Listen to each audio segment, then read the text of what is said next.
سورہ المزمل کی تفسیر پر مشتمل گفتگو کل کی نشست میں آپ نے سماعت کی اور آج اس کا دوسرا رکوع ہے جس کی ضروری تفسیر آپ کے سامنے رکھنے کی آرزو ہے۔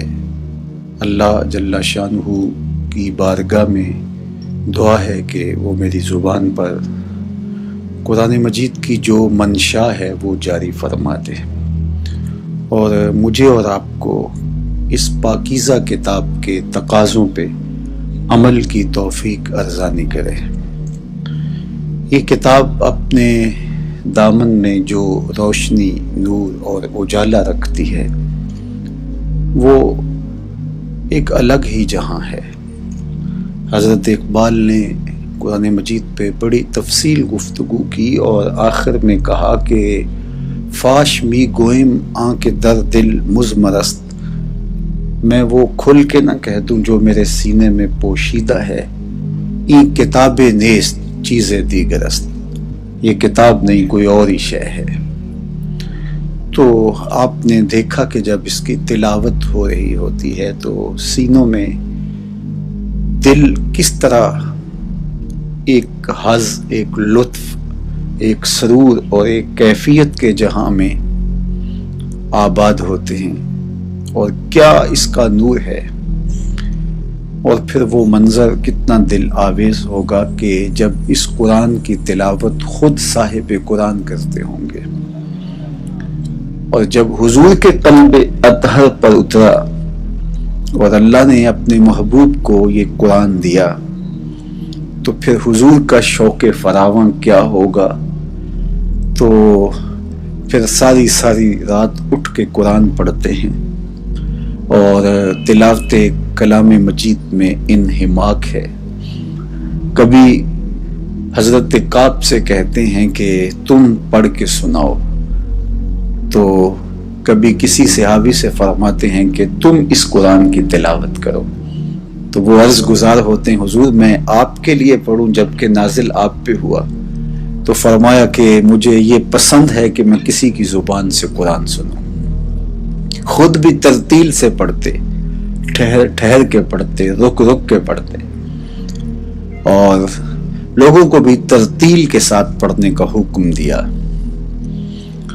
آج کل یہ جو ایک سانس میں کوئی لمبی صورتیں پڑھنے کا رواج پیدا ہوا ہے، یہ جائز ہوگا؟ میں اس پہ کوئی فتویٰ نہیں دیتا، میں مفتی نہیں ہوں، لیکن ایک زمانے میں ایک صاحب لال پیلے ہو گئے اور وہ ایک سانس میں پوری سورت پڑھنا چاہ رہے تھے، تو ایسے لگتا تھا کہ جس طرح ان کو کچھ ہو نہیں جائے۔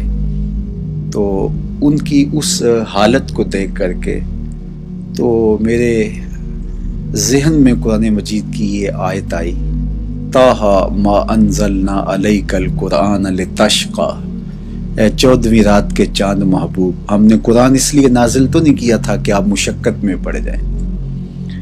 تو قرآن مجید ٹھہر کے رک کے پڑھنے کا حضور علیہ السلام کا مزاج تھا، تو ترتیل کے ساتھ قرآن مجید کی تلاوت حضور کا مزاج تھا۔ رب کا کلام اور حضور کے قلب اطہر پہ نازل ہوا، یقین کی وہ دولت حضور کو نصیب ہے کہ کائنات میں کسی اور کا وہ مقسوم ہو نہیں سکتی۔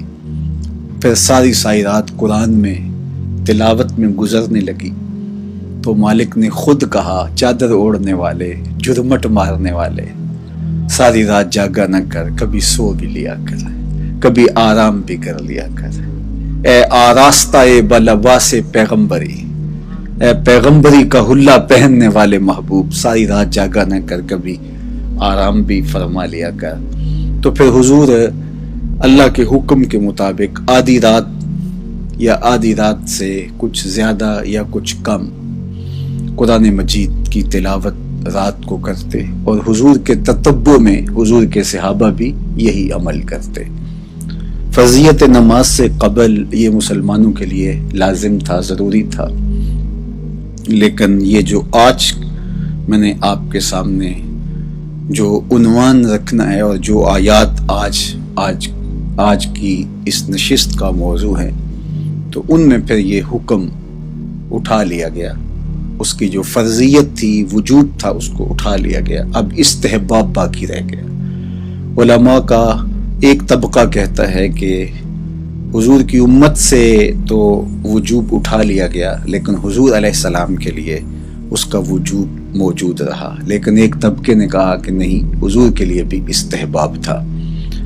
اب جب حضور راتوں کو قیام کر کے قرآن پڑھتے ہیں تو اللہ جل شانہ ارشاد فرماتا ہے، ان ربک یعلم انک تقوم ادنی من ثلثی اللیل، اے محبوب تیرا رب جانتا ہے کہ تو 2/3 رات کے قریب قرآن کی تلاوت کرتا ہے۔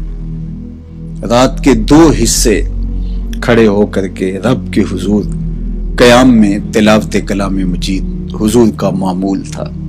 تو کہا کہ محبوب تیرے عمل کو تیرا رب جانتا ہے، بلکہ قرآن مجید میں ایک دوسرا اسلوب دیکھیے، فَإِنَّكَ بِأَعْيُنِنَا، محبوب تو ہماری نگاہوں میں ہے۔ اللہ اکبر، فَإِنَّكَ بِأَعْيُنِنَا، محبوب تو ہماری نگاہوں میں ہے، ہم تجھے دیکھ رہے ہیں۔ اور سورہ البقرہ میں بھی تحویل قبلہ کی جب کہانی چھڑی تو وہاں بھی یہی ارشاد کیا، قَدْ نَرَا تَقَلُّبَ وَجْهِكَ فِي السَّمَاءِ، محبوب بار بار آپ کے چہرے کو آسمان کی طرف اٹھتا ہوا ہم دیکھ رہے ہیں۔ یہ نہیں کہا کہ چہرہ دیکھ رہے ہیں، چہرے کو اٹھتا ہوا دیکھ رہے ہیں۔ حضور کو تو اللہ دیکھتا ہی ہے، لیکن یہاں جو کہانی بیان فرمائی، کہا محبوب آپ کے چہرے کو بار بار آسمان کی طرف اٹھتا ہوا، پلٹتے ہوئے آپ کے رخ نور کو ہم دیکھ رہے ہیں۔ تو آپ کے خاطر آطر میں یہ بات ہے کہ قبلہ تبدیل ہو جائے، تو اگر یہ آپ کا ارادہ قلبی ہے اور قبلہ تبدیل کرنا چاہتے ہیں تو پھر دیر کا ہے کہ ابھی رخ پھیر لو۔ اللہ اکبر، 4 رکعتی نماز تھی، آپ نے علماء سے سنا 2 رکعتیں ادا ہو چکی تھی، 2 رکعتیں ابھی باقی تھی۔ تو خاطر آطر میں یہ بات آئی، اور یہ جو دل میں ارادہ پیدا ہوا، آرزو پیدا ہوئی، وہ بہت زیادہ بڑھ گئی۔ اور ہوتا یہ تھا کہ حضور کے دل میں ارادہ پیدا ہوا، ادھر سے جبریل آ گئے۔ تو جب ارادہ بہت شدید ہو گیا تو لگا کہ اب تو جبریل آنے والے ہیں، تو بار بار رخ انور اٹھنے لگا۔ تو کہا کہ محبوب اگر آپ کا ارادہ بن ہی گیا ہے تو پھر رخ پھیر لیجئے۔ اللہ اکبر، اب 2 رکعتیں ادا کی ہیں، 2 رکعتیں ابھی باقی ہیں، پیچھے جو صفوں میں کھڑے ہیں انہیں تو نہیں پتا کہ کیا ہونے جا رہا ہے۔ ہم نے تو نماز کا وقت بدلنا ہو تو 1 دن پہلے بتانا پڑتا، جناب کل نماز عشاء 8:30 بجے ہوگی، اور اگر اسی دن بدل دے تو لوگ تو گلے کو آئیں گے کہ ہم تو میاں 8:15 کے حساب سے آئے ہیں اور آپ 15 منٹ اور ہمیں انتظار کا کہہ رہے، یہ کل بتایا ہوتا۔ نماز کا وقت بدلنا ہو تو 1 دن پہلے بتانا ہوتا، یہاں تو قبلہ بدلنا تھا، ایک نمازی پہلے بتا دیا جاتا۔ کہا محبوب ابھی رخ پھیر لو، یا اللہ تیری نماز تو پوری ہو لے، کہا نماز بعد میں پوری ہوگی، پہلے تیری مرضی پوری ہوگی۔ می وریا کستوریاں دا جدوں یار نچوڑیاں زلفاں، می وریا کستوریاں دا جدوں یار نچوڑیاں زلفاں، قبلہ اودے بنیا سائم جدے یار نے موڑیاں زلفاں۔ اللہ اکبر، تو کہا آپ کے چہرے کے پلٹنے کو ہم دیکھ رہے ہیں۔ اور دوسرے مقام پہ فَإِنَّكَ بِأَعْيُنِنَا، محبوب آپ ہماری نگاہوں میں ہیں۔ اللہ اکبر، اور یہاں فرمایا محبوب یہ جو 2/3 رات کھڑے ہو کے آپ نماز پڑھتے ہو، یہ تمہارا رب جانتا ہے، تمہاری عبادت کو تمہارا رب جانتا ہے۔ اِنَّ رَبَّكَ يَعْلَمُ، بے شک تمہارا رب جانتا ہے، أَنَّكَ تَقُومُ أَدْنَى مِنْ ثُلُثَيِ اللَّيْلِ، کہ آپ قیام کرتے ہیں کبھی 2/3 رات کے قریب۔ اللہ اکبر، وَنِصْفَهُ، اور کبھی آدھی رات۔ جب آپ آدھی رات عبادت کرتے ہیں تمہارا رب پھر بھی جانتا ہے، جب 2/3 رات عبادت آپ کرتے ہیں تمہارا رب پھر بھی جانتا ہے۔ اللہ اکبر، وَثُلُثَهُ، اور کبھی 1/3 رات آپ عبادت کرتے ہیں آپ کا رب یہ بھی جانتا ہے میرے محبوب نے کتنی دیر قیام کیا، حتی تتورم قدمہ ہو، حضور اتنا لمبا قیام کرتے کہ حضور کے مبارک پاؤں سوج جاتے۔ اللہ اکبر۔ تو فرمایا کہ محبوب آپ کا رب آپ کا آدھی رات کے قریب عبادت کرنا، 2/3 شب کی عبادت اور رات کا تیسرا حصہ عبادت، آپ کی ہر ادا کو آپ کا رب جانتا ہے۔ اچھا، اللہ یوں بھی تو کہہ سکتا تھا کہ محبوب رات کو جو آپ قیام کرتے ہو تمہارا رب اسے جانتا ہے، بات ختم ہو جاتی۔ لیکن یہ کیا ہوا، محبوب آدھی رات عبادت کرتے ہو رب تب بھی جانتا ہے، آدھی رات سے زیادہ کرتے ہو تب بھی جانتا ہے، آدھی سے کم کرتے ہو تب بھی جانتا ہے۔ اگر محبت کی بولی سمجھتے ہو تو جب محبوب سے بات ہوتی ہے تو پھر طویل ہی ہوتی ہے، پھر جب محبوب سے کلام ہوتا ہے تو پھر کلام کی چاشنی ایسی ہوتی ہے، 2 لفظوں میں بات سمیٹی تھوڑی جاتی ہے۔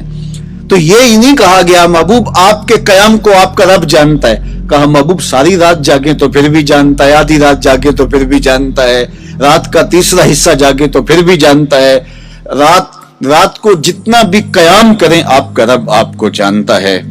وَطَائِفَةٌ مِّنَ الَّذِينَ مَعَكَ، اور محبوب آپ کے ہم رقاب، آپ کے ساتھ، آپ کے تتبع میں، آپ کے غلام، آپ کے دیکھا دیکھی، آپ کی سنت کو ادا کرتے ہوئے جو آپ کے غلام عبادت کے لیے کھڑے ہوتے ہیں، تمہارا رب ان کو بھی دیکھ رہا ہے، تمہارا رب ان کو بھی جانتا ہے۔ اے محبوب تیری اداؤں کو تو تیرا رب دیکھتا ہی دیکھتا ہے، لیکن ابو بکر کی ادائیں بھی تیرا رب دیکھتا ہے، عمر اور عثمان کی اور علی المرتضیٰ کی ادائیں بھی تیرا رب دیکھتا ہے، بلال حبشی کے قیام کو بھی دیکھتا ہے، عمار ابن یاسر کے قیام کو بھی رب دیکھتا ہے۔ وَطَائِفَةٌ مِّنَ الَّذِينَ مَعَكَ، اللہ اکبر، وَاللَّهُ يُقَدِّرُ اللَّيْلَ وَالنَّهَارَ۔ اچھا، اللہ راتوں کو پلٹتا رہتا ہے، کبھی چھوٹی راتیں آ گئی، کبھی لمبی راتیں آ گئی، سردیوں کی راتیں بہت طویل اور گرمیوں کی راتیں چھوٹی۔ تو گرمیوں میں آدھی رات کا قیام اور سردیوں میں رات کے تیسرے حصے کا قیام برابر، تو راتیں بدلتی رہتی ہیں اور آپ 2/3 رات بھی قیام کرتے ہیں۔ گرمیوں کی راتیں بھی 2/3 قیام بہت لمبا قیام ہے، لیکن راتیں سردیوں کی ہوں اور سردیوں کی راتوں میں پھر قیام کتنا طول پکڑ جاتا ہے اور کتنا لمبا ہوتا ہے۔ محبوب اللہ راتوں کو بدلتا رہتا ہے اور جانتا ہے وہ راتوں کے طول و عرض کو۔ عالم اللن تحصوہ فتاب علیکم فقرؤوا ما تیسر من القرآن، کہا کہ اسے معلوم ہے، اسے وہ جانتا ہے۔ عالم اللن تحصوہ، اے مسلمانوں تم وقت شمار نہیں کر پاتے، تمہارے پاس اندازہ کرنا مشکل ہے، اور کبھی راتیں لمبی ہو جاتی ہیں، کبھی راتیں سکڑ جاتی ہیں۔ فتاب علیکم، تو اس نے تمہارے لیے آسانی پیدا کر دی، تمہاری طرف اس نے اپنی عنایات کا رخ موڑا۔ اللہ اکبر۔ فقرؤوا ما تیسر من القرآن، حکم ہوا کہ اب کوئی قید نہیں ہے کہ آدھی رات یا رات کا تیسرا حصہ یا رات کا چوتھائی حصہ تم سے جتنا بھی ممکن ہو، جتنا بھی قرآن پڑھ سکتے ہو، بس تم حاضری لگوا لیا کرو۔ فقرؤوا ما تیسر، جتنا بھی میسر ہو، چاہے 3 آیتیں پڑھ سکو، تم جتنا بھی پڑھ سکو، جتنا بھی ممکن ہو، جتنا بھی تمہیں میسر ہو تم قرآن پڑھو۔ علم ان سیکون منکم مرضی، چونکہ تمہارا رب جانتا ہے کہ تم میں سے کچھ مریض بھی ہیں۔ اللہ اکبر۔ وآخرون یضربون فی الارض یبتغون من فضل اللہ، کچھ کام کاج والے لوگ بھی ہیں جنہوں نے کہیں مزدوری کرنی ہے، کہیں رزق کمانا ہے، کہیں سفر کر کے اپنے بچوں کی روزی روٹی کمانی ہے، تو سارا دن وہ اس کام میں لگیں اور رات کو ان کو اٹھنا پڑے تو ان کے لیے مشکل بھی ہو جائے گا۔ تو فرمایا کچھ ایسے بھی ہیں کہ جو تلاش رزق میں نکلتے ہیں، اب رات ان کو مکمل سونے کے لیے نہ ملے تو وہ ان کے لیے مشکل ہو جائے گا۔ وآخرون یقاتلون فی سبیل اللہ، اور کچھ ایسے ہیں جو راہ خدا میں جہاد کے لیے میدان عمل میں موجود ہوتے ہیں، تو ان کی اپنی ڈیوٹیوں کے اوقات ہیں، تو اگر ان کو لازم قرار دے دیا جائے کہ سحری کے وقت لازمی اٹھیں تو ان کے لیے بھی شاک ہو جائے گا۔ فَقْرَؤْا مَا تَيَسَّرَ مِنْهُ، تمہیں اس قرآن سے جتنا بھی ممکن ہے پڑھ لو۔ اللہ اکبر۔ تو اللہ جل شانہ نے فرمایا یہ آسانی پیدا فرمائی، یہ تخفیف ہے شریعت اسلامیہ کی۔ اسلام کوئی مشکل دین نہیں ہے۔ وضو نہیں کر سکتے تو تیمم کر لو، کھڑے ہو کے نہیں پڑھ سکتے تو بیٹھ کے پڑھ لو، بیٹھ کے نہیں پڑھ سکتے تو لیٹ کے پڑھ لو، اشارہ کر کے پڑھ لو، لیکن تمہیں ترک نہیں کرنا ہوگی نماز۔ اسی لیے تم حج کرو، اگر استطاعت نہیں ہے تو کوئی بات نہیں ہے۔ زکوٰۃ تمہارے اوپر مال، اور وہ مال جس پر پورا سال گزر گیا ہے اس پر تمہارے اوپر واجب ہے۔ اگر صاحب نصاب نہیں ہو تو کوئی تمہیں شریعت پابند نہیں کرتی۔ روزہ ہے تو روزے میں بھی فرمایا کہ روزہ رکھو، اگر مریض ہو تو آپ فدیہ دے دو، یا دوسرے ایام میں اگر مرض عارضی ہے زائل ہو جائے گا تو پھر بعد میں قضا کر لینا۔ اس طرح سفر میں ہو تو چھوڑ سکتے ہو، بعد میں قضا کر سکتے ہو۔ تو یہ کتنی تخفیف ہے۔ اللہ اکبر۔ میرے اور آپ کے آقا مولا نے ارشاد فرمایا لولا ان اشک علی امتی لامرتهم السواک، اگر میں اپنی امت پر اس امر کو شاک نہ جانتا تو میں انہیں حکم دیتا کہ وہ ہر نماز کے لیے جب وضو کریں تو اس کے ساتھ مسواک ضرور کریں، لیکن یہ مشکل ہو جاتا ان کے لیے، تو یہ میں چاہتا تھا لیکن اس کے باوجود میں نے حکم نہیں دیا۔ لامرتهم، اور مسند امام احمد بن حنبل میں یہ لفظ ہے لفرضتهم السواک، میں مسواک کو ان کے اوپر فرض قرار دے دیتا۔ لیکن اللہ نے جس طرح اپنے محبوب کی امت کے لیے تخفیف فرمائی، حضور بھی امت کے لیے وہ جذبات رکھتے ہیں، تو کہا کہ میں تمہارے اوپر یہ چیز فرض قرار نہیں دے رہا۔ اللہ اکبر۔ تو فرمایا کہ جو تمہیں میسر ہو جتنا پڑھ سکتے ہو پڑھ لو، چونکہ اللہ جانتا کچھ مریض ہیں، کچھ کام کاج والے لوگ ہیں، کچھ راہ خدا میں جہاد والے لوگ ہیں، اور سب کے لیے یہ کام مشکل ہو جائے گا۔ وَأَقِیمُوا الصَّلَاةَ، نماز ادا کرو، وَآتُوا الزَّکَاةَ، اور زکوٰۃ ادا کرو، وَأَقْرِضُوا اللَّهَ قَرْضًا حَسَنًا، اور اللہ کو قرض حسنہ دو۔ تین امور کے بجا لانے کی تاکید فرمائی۔ قرآن پڑھو، اور قرآن جتنا میسر ہو رات کی پہنائی میں، راتوں کی تنہائی میں اٹھ کے قرآن پڑھ لیا کرو، اور سحری کے وقت جاگنا تمہیں نصیب ہو تو یہ تمہارے لیے سعادت ہے۔ اب استحباب باقی رہا، وجوب ختم ہو گیا، آسانی پیدا کر دی۔ جس کے لیے ممکن ہے وہ رات کو جاگ کر کے جتنا اس کے لیے ممکن ہے اور جتنا ممکن ہے آسان، فَقْرَؤْا مَا تَيَسَّرَ، جتنا بھی میسر ہو، جتنی بھی اس کی طاقت ہو، اس کے مطابق اس کو یہ کار خیر وجہ لانا چاہیے۔ اللہ اکبر۔ اس لیے کہ کوئی مریض بھی ہو سکتا ہے جس کا بیان فرمایا، اور راہ خدا میں جہاد کرنے والے، اور ان کے ساتھ جوڑا جو رزق اور بچوں کے لیے روزی روٹی کماتے ہیں۔ آپ بتائیے کہ بعض اوقات ہم لوگ روزی کمانے کے عمل کو دین سے باہر کوئی عمل سمجھتے ہیں، جبکہ یہاں اللہ تعالیٰ جل شانہ نے جب تخفیف کی بات کی تو جو فہرست بتائی ان میں سے ایک تو بیماری ہے، اور دوسرا راہ خدا میں جہاد کی مصروفیات ہیں، اور تیسری چیز جو بیان فرمائی جو ان چیزوں کے ساتھ جوڑی ہے وہ تمہارا تلاش رزق میں نکلنا اور بچوں کے لیے روزی کمانے کی مصروفیت۔ اللہ اکبر۔ اس سے ہم سمجھ سکتے ہیں کہ دین میں توسع کیا ہے، دین کس قدر بچوں کے لیے روزی کمانے کے عمل کی تحسین فرماتا ہے۔ ترمذی میں روایت موجود ہے، حضور نبی رحمت صلی اللہ علیہ وآلہ وسلم نے ارشاد فرمایا التاجر الصدوق الامین مع النبیین والصدیقین والشہداء، سچا تاجر جو امانت دار ہے وہ نبیوں کے ساتھ، صدیقوں کے ساتھ اور شہیدوں کے ساتھ ہوگا۔ کتنا بڑا درجہ ہے انبیاء کا، شہداء کا، لیکن سچا تاجر جو ہے وہ شہداء کے ساتھ۔ یہاں بھی راہ خدا میں جہاد کرنے والوں کے ساتھ اس کو جوڑ دیا۔ اور جو محنت مزدوری کر کے کماتا ہے، الکاسب و حبیب اللہ، جو کسب کرتا ہے، محنت کرتا ہے، مزدوری کرتا ہے، کتنا بڑا اعزاز ہے کہ اللہ کا حبیب قرار پایا۔ تو رزق کمانا یہ ہمارے دین میں عین عبادت ہے۔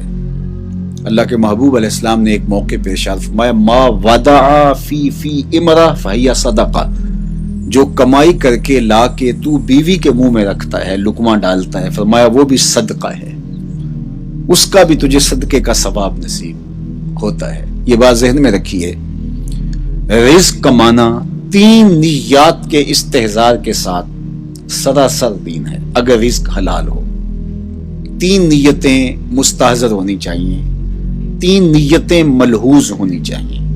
اگر وہ نیتیں ہمیں ملحوظ ہیں اور ان مقاصد کے لیے ہم رزق حلال کماتے ہیں، تو جس طرح دیگر عبادات اللہ کی قربت کا ذریعہ ہیں، اس طرح ہمارا وہ کاروبار ہے، وہ مزدوری ہے، وہ تجارت ہے، وہ کاشتکاری ہے، وہ ملازمت ہے، جو بھی ہم عمل کرتے ہیں رزق کمانے کے لیے، وہ بھی اللہ کی قربت کا ذریعہ ہے۔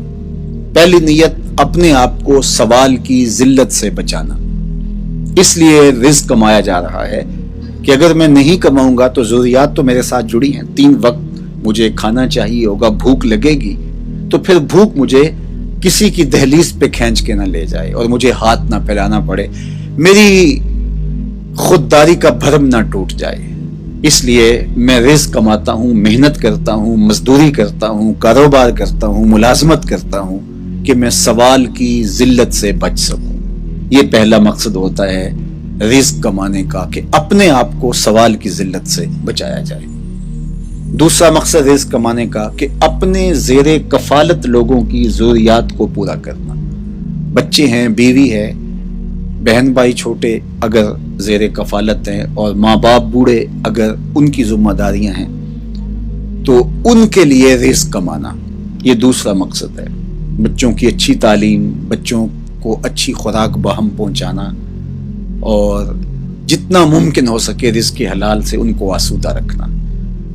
اگر اتنا زیادہ رزق نہیں ہے، گزارا ہی ہو پاتا ہے، تو کوئی بات نہیں، ان کی اس حساب سے تربیت کیجیے، ان کے لیے حرام میں مبتلا تو نہیں ہونا۔ اور اگر اللہ نے کوئی توسع عطا کیا ہے، رزق میں وسعت دی ہے، تو حضرت سیدنا علی المرتضیٰ رضی اللہ تعالیٰ عنہ فرماتے ہیں، یجب علی صاحب المال ان یوسع علی عیالہ، صاحب مال پر لازم ہے کہ وہ اپنے اہل و عیال پر وسعت کرے۔ کچھ لوگ صاحب ثروت ہونے کے باوجود بھی اہل و عیال پر وسعت نہیں کرتے، اور بچے اس طرح سے محرومی کا شکار ہوتے ہیں سب کچھ ہونے کے باوجود کہ ان کی عزت نفس مجروح ہوتی ہے۔ اور کچھ لوگ تھوڑا ہونے کے باوجود اپنے بچوں کو زیادہ وسعت دیتے ہیں اور پھر قرض میں مبتلا ہو جاتے ہیں، یا پھر وہ کسی حرام میں مبتلا ہو جاتے ہیں۔ تو یہ بھی زیادتی ہے۔ جتنا آپ کو میسر ہے، 2 وقت کی روٹی نصیب ہو جائے اور تن ڈھانپنے کے لیے لباس نصیب ہو جائے، اور باقی ضروریات اگر باہم پہنچا سکتے ہیں تو یہ کافی ہے۔ اور اگر اللہ نے زیادہ دیا ہے تو ضرور وسعت کیجیے۔ تو نہ تو مشقت میں پڑ کر کے ان کو بہت زیادہ وسعت دینے کے لیے اپنے آپ کو کسی غلط راستے پہ لے کر کے جانا، یا قرض کے بوجھ تلے دبنا، یا کسی سے سوال کرنا، اور دوسرا یہ ہے کہ اگر وسعت ہے تو پھر جو ہے وہ ہاتھ روکنا اور جو ہے وہ ان کو وسعت نہ دینا۔ یہ دونوں چیزیں جو ہے وہ افراط و تفریط کے راستے ہیں۔ تو دوسری نیت جس کا استحضار لازم ہے، اور اس نیت کو اگر ملحوظ رکھ کے آپ بچوں کے لیے رزق کماتے ہیں تو وہ عین دین ہے اور عبادت ہے، وہ یہ ہے کہ زیر کفالت لوگوں کی ضرورت کو پورا کرنا۔ یہ دوسری نیت۔ تیسری نیت رزق کمانے کی، کاروبار کرنے کی، کاروبار کو وسعت دینے کی، کہ اللہ مجھے میرے اور میرے زیر کفالت لوگوں کی ضرورت سے اگر زیادہ عطا فرمائے تو میں معاشرے کے ان لوگوں کی مدد کروں گا جو کسی وجہ سے کمانے کے اہل نہیں ہیں، اپاہج ہیں، کمزور ہیں، کثیر العیال ہے، کوئی شخص اپنے بچوں کو صحیح طرح سے ان کی پرورش نہیں کر پا رہا، اسی طرح یتامہ ہیں، مساکین ہیں، غربا ہیں، تو میں ان کی اعانت کروں گا۔ تو کاروبار کو اس لیے وسعت دے رہا ہے کہ میری ضرورت تو اس سے پوری ہو رہی ہے، میرے بچوں کی بھی پوری ہو رہی ہے، لیکن کاروبار اور زیادہ ہو، بہت سارے لوگوں کو روزگار کے مواقع ملیں، اور اللہ مجھے اس سے جو خیر، جو نفع عطا کرے، اس سے میں معاشرے کے ضرورت مند لوگوں کی مدد کر سکوں۔ یہ تیسری نیت ہے۔ ان تین نیتوں کے استحضار کے ساتھ رزق حلال کمانا سراسر دین ہے، اور اس کے لیے اپنے آپ کو آپ مشقت میں ڈال رہے ہیں۔ ان تین مقاصد کے لیے آپ کا دماغ خرچ ہو رہا ہے، آپ سفر کی صعوبتیں سہ رہے ہیں، تو یہ بالکل شمار ہو رہا ہے ثواب میں سب کچھ۔ یہ مت سمجھیے کہ یہ تھکن جو ہو رہی ہے مزدوری کے بعد، اس تھکن کا مول نہیں ہے، اس کا بھی مول اللہ ڈالے گا۔ یہ جو کاروبار کے اندر مشقتیں آپ سہ رہے ہیں، اور نیتیں آپ کی یہ تین ہیں، چوتھی نیت نہیں ہے۔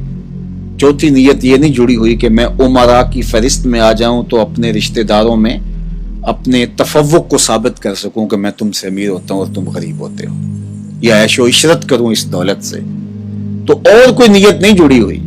نیت اس کی یہ تین نیتیں ہیں، اور ان تین نیتوں کے ساتھ وہ رزق حلال کماتا ہے تو اس کو جو تھکن ہوتی ہے اس کا بھی ثواب ہے، اس کو جو پریشانی ہوتی ہے اس کا بھی ثواب ہے۔ اس کاروبار کے لیے وہ جو سفر کرتا ہے، تو جس طرح وہ نمازوں کے لیے سفر کر کے مسجد میں آتا ہے، حج کے لیے جاتا ہے، جہاد کے لیے جاتا ہے، جس طرح ان قدموں پر ثواب رکھا گیا ہے، اللہ تعالیٰ نے اس کے کاروبار میں چلنے پر، مشقتوں پر، سفر پر بھی ایسے ہی ثواب رکھا ہوا ہے۔ اللہ اکبر۔ تو یہاں اللہ تعالیٰ نے ان تین چیزوں میں شمار کیا جو لوگ رزق کماتے ہیں۔ قرآن مجید میں آپ سورہ الجمعہ اٹھائیے، وہاں جب جمعۃ المبارک پڑھنے کی تاکید کی گئی اور کہا کاروبار چھوڑ دو، اور پھر فرمایا جب تم جمعۃ المبارک کی نماز ادا کر لو پھر اللہ کے فضل کو ڈھونڈنے نکلو۔ اللہ اکبر۔ تلاش رزق میں نکل پڑو، یہ اللہ کا فضل ہے۔ اللہ اکبر۔ تو فرمایا کہ اللہ کے فضل کو تلاش کرنے والے جو زمین پر چلتے ہیں، ان سب کی سہولت کے لیے رات کی مشقت اللہ تعالیٰ نے جو کثرت کے ساتھ قیام کا حکم تھا پہلے، اس کو منسوخ کر دیا، اب استحباب باقی رہا، اور حکم دیا وَأَقِیمُوا الصَّلَاةَ، نماز قائم کرو، وَآتُوا الزَّکَاةَ، اور زکوٰۃ ادا کرو، وَأَقْرِضُوا اللَّهَ قَرْضًا حَسَنًا، اور اللہ کو قرض حسنہ دو۔ اللہ اکبر۔ اللہ خود دے کے، خود عطا کر کے، جھولیاں بھر کر کے خود کہتا ہے اب مجھے قرض دے دو۔ کیا کرم نوازیوں کے رنگ ہیں، خود دے کے اور خود کہتا ہے کہ مجھے قرض دے دو، اور پھر فرمایا کہ میں اس کو لٹاؤں گا بھی، ایسے نہیں کہ جتنا تم نے دیا میرے دیے سے دیا اور پھر میں تمہیں اس کو لٹا دوں گا، کہا دگنا کر کے لٹاؤں گا۔ اللہ اکبر۔ تو یہ اللہ تعالیٰ جل شانہ بندوں کا امتحان لیتا ہے، مال دے کر کے بھی امتحان لیتا ہے، اور مال سے محروم کر کے بھی اللہ بندوں کا امتحان لیتا ہے۔